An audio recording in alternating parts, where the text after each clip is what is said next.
Halo teman-teman, balik lagi di channel Boin Project. Oke, pada video kali ini admin ingin bagikan sebuah tutorial, yaitu bagaimana cara melihat riwayat transaksi store tunai tanpa kartu di BRI Mobile.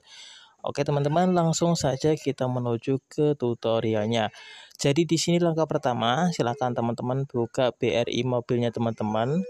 Lalu untuk melihat riwayat transaksi store tunai tanpa kartu, teman-teman tinggal tekan di bagian aktivitas yang ada di sini ya. Ya, kita tekan.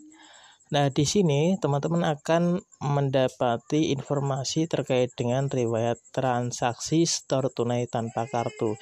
Di sini tempatnya teman-teman ya. Ketika teman-teman tekan, dia akan menampilkan seperti ini. Baik teman-teman, semoga tutorial kali ini bermanfaat. Wassalamualaikum warahmatullahi wabarakatuh.